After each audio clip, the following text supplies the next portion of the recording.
Shalom Akim, Yahweh Ba'ashem, Yahweh Shai, Ba'ashem, Kakadash, double honors and salutations to the elders and apostles of Great Stone rule well, to the accurate and the falcons of the earth. Shalom, shalom, shalom. Yeah, so we're getting closer and closer to this World War III, WW3. Yeah, the the third world. All right, so yeah, it's gonna be crazy, man. You know, to see the world real to and fro like a drunkard. You know, as we get in, as we will be delivered. You know, that's our hope that we're going to be delivered and see that the words of the Lord are not to be taken for granted. All right. So you have Amalek on the right side of the screen, and you got another so-called Amalekite on the left of the screen. You know, they are both from the house of Edom. All right. So Putin, head of Russia, Bennett, head of the so-called state of Israel. Yeah, they're talking about big plans. So it's all about you know them getting ready. You know, positioning themselves for future confrontation. Because at the end of the day, man, you know their goal is to stir up drama. You know, that's the goal of these elites, man. You know, they're pulling the strings on both sides, all right? And then America's going to be cut up in the middle and will become that lake of fire that the scripture talks about, you know, that that lake of fire. Yep. So this is it, Hakim. So we gotta be attentive to what's going on around the world because Amalek is making his moves. You know, the so-called Turkish folks making moves, Afghans making moves, the British making moves, the French making moves, Australia making moves, United States making moves, China, Japan making moves, you know, Saudi Arabia making moves, Iraq, Syria making moves, you know, Lebanon making moves. So it's all one big old showdown. That's we're looking forward to seeing, man. You know, it's going to be really, really violent on the face of the earth. All right. So I'm going to go straight to a quick precept. You know what? Let me just go straight to the Book of Revelation, chapter 13.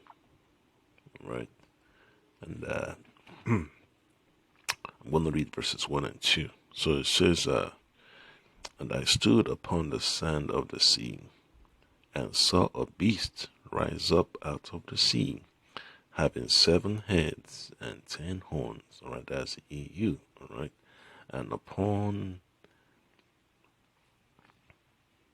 his horns 10 crowns, and upon his heads the name of blasphemy. All right, so that's the EU and NATO. All right, being shown to the Apostle John in this in future prophecy. You know, in the trance the Lord put him in. You know, to see the world events that are currently unraveling in this period of time. All right, this dispensation of time. All right, and the beast which I saw was like unto a leopard. All right, and that represents the Greeks, and his feet were as the feet of a bear, and that represents the Russians, and his mouth as the mouth of a lion. That's the United Kingdom, right? AKA England, and the dragon gave him his power and his seat and great authority. All right. So the plans of this elites that control the so-called European nations, that belong to belong to the EU and NATO.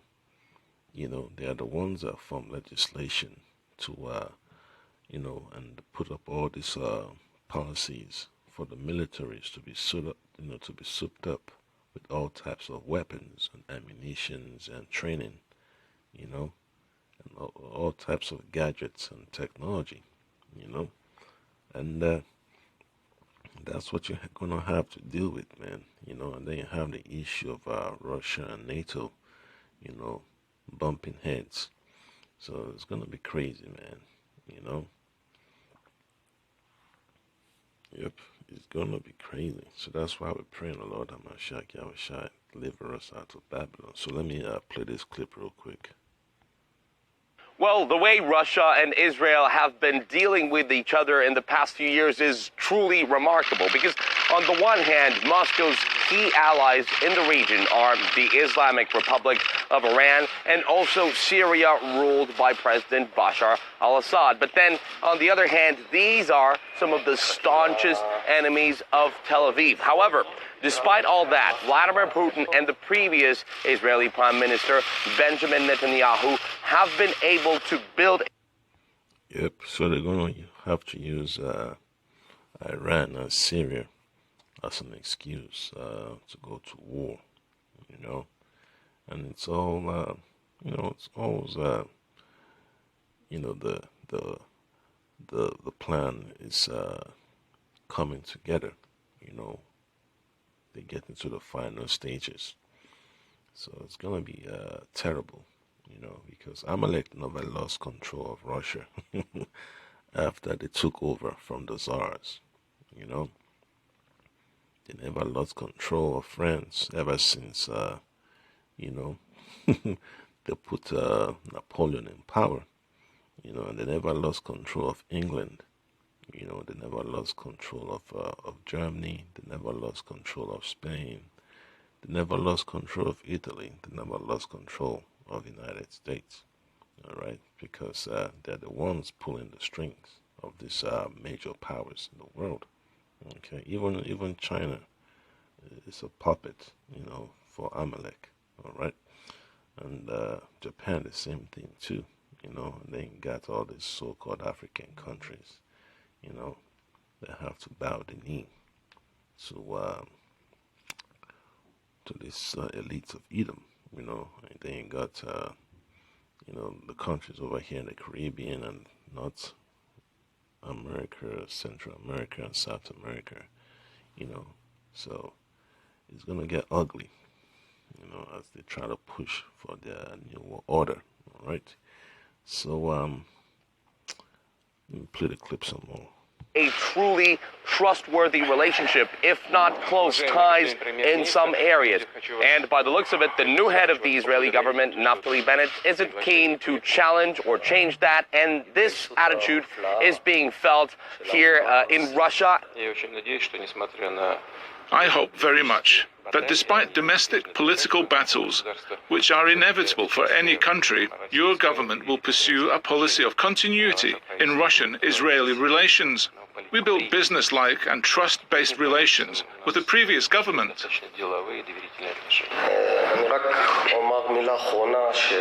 I'd like to say that our relations are based on very close ties between our countries and our people. Mr. President, for more than 20 years you have been working to strengthen ties between our countries, and you have brought them to this level. I want to tell you on behalf of the whole country and our people that we see you as a very close and true friend of the State of Israel. Now, when it comes to the agenda, when it comes to the things that are on the table, well, that was easy to predict. The two things that I mentioned, the situation in Syria and also the Iranian nuclear program. Yep, and that's the main concern of Esau, of how it's going to start World War III and use the nuclear weapons to achieve his ultimate goal, meaning to get his birthright back. Because, when you look at World War III in its entirety, it's just the front, to get rid of the house of Israel, get rid of our people, the Israelites, the so-called Negroes, the so-called Latinos, and the so-called Native Americans. That's the secret, behind World War III, to get rid of the true Israelites, all right? So the book of Jeremiah chapter 49 verse 20 says, therefore hear the counsel of the Lord Yahweh, that he had taken against Edom and his purposes, all right?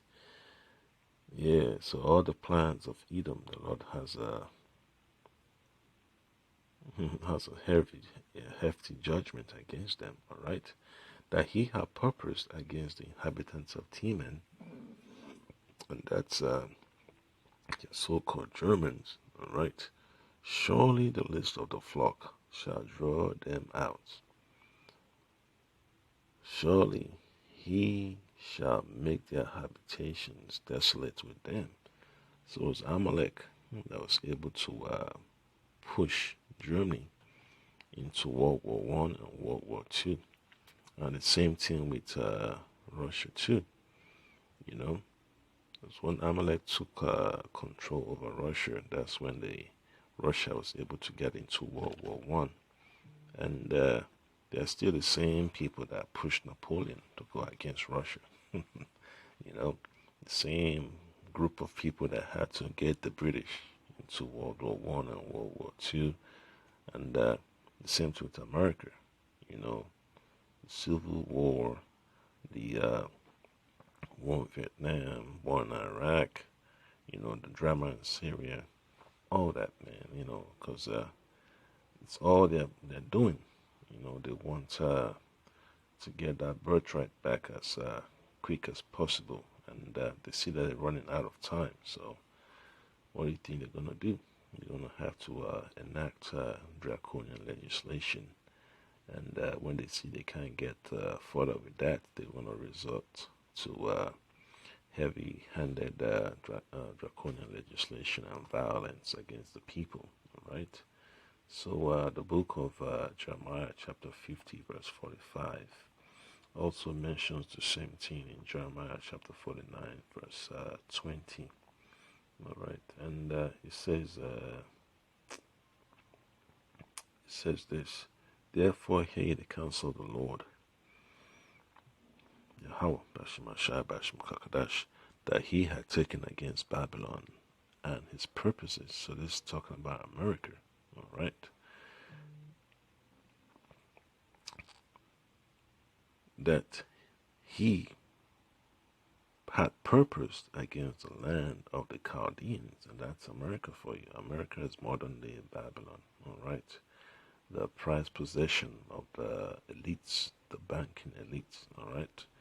Surely the list of the flock shall draw them out, and that's exactly what you're going to be seeing very soon, man.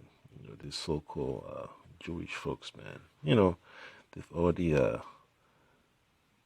cemented their position in these corridors of power, these different agencies, that are very crucial to the supremacy of America. They've already, glued themselves in, all right? So it says, surely the list of the flock shall draw them out. Surely he shall make their habitation desolate with them, and the Lord is going to make them fall, and the downfall is around the corner, right?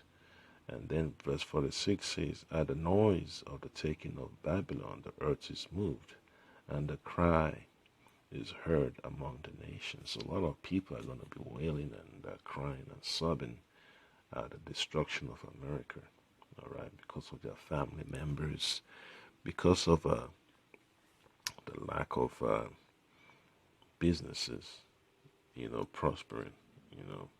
Scripture talks about the merchants and all that stuff, So almost every country in the world has a family member here in America, and America is a place of judgment, that the Lord has set in motion to take place very soon. So when you read the book of Ezekiel, chapter 38, verses 18 and 19, it tells you what Russia is going to have to do towards the land of Israel, as World War III is going to be in is going to kick into high gear. All right. So it says in verse 18, and it shall come to pass at the same time when Gog shall come against the land of Israel, said the Lord Yahweh, that my fury shall come up in my face. All right. For in my jealousy and in the fire of my wrath have I spoken. Surely in that day there shall be a great shaking in the land of Israel. Yeah, so that's a destruction of that so-called state of Israel, man. The Lord's going to tear it up, as well as the Russians that get up in there, as they are trying to get a key position to control as World War III is unraveling itself. Okay, so it's going to be chaotic, man. That's why I pray the Lord delivers us, And the great shaking talks about the ruling to and fro of the earth like a drunkard. All right, and that can only be caused by a nuclear missile being launched from different parts of the earth. All right, so all these major powers have nuclear missiles, and they're going to be launched, towards their intended targets. All right. So the book of Isaiah, chapter 9, verse 5, tells you what World War III will look like. All right. So it says, for every battle of the warrior is with confused noise and garments rolled in blood. All right. So that's those ancient so-called medieval type of battles. Mace, swords, battle axes, shields, war horses, cannons, what do you call it, catapults, arrows, and you name it, battering rams and all that stuff. But then it says, but this shall be with burning and fuel of fire. All right. So that's World War III for you. It's going to be fire. And then you look at the book of Revelation, chapter 15, verse 2, and I saw let me start from verse 1, all right? Revelation, chapter 15, verse 1, and I saw another sign in heaven, great and marvelous, 7 angels having the 7 last plagues, for in them is filled up the wrath of Yahweh. And I saw as it were a sea of glass mingled with fire, and them that had gotten the victory over the beast, and over his image, and over his mark, and over the number of his name, stand on the sea of glass, having the harps of Yahweh. All right. So that sea of glass mingled with fire is the whole earth. You're gonna see the destruction, of countries. You're gonna see the atmosphere totally lit up, glowing because of the nuclear missiles, being being detonated. All right. So it's gonna get crazy, man. That's why it's very, very important. I pray the Lord Hamashiach continue to give you better insight concerning prophecy, between Amalek and these major powers like Russia, all right, represented as a bear in the Holy Scriptures, and NATO represented as a dragon with the 7 heads and 10 horns, and America too. America is part of NATO, all right. And it's all prophecy coming to pass. So that's the Pondiakim. These Amalekites are on the move to make big things happen on the face of the earth. and the Lord Hamashiach Yahushua will give us the victory. Just like we read in Revelation chapter 15, verse 2. We're going to have a victory over the image of the beast, his mark, and the number of his name, So that's what we're looking forward to in this last days and times. Shalom.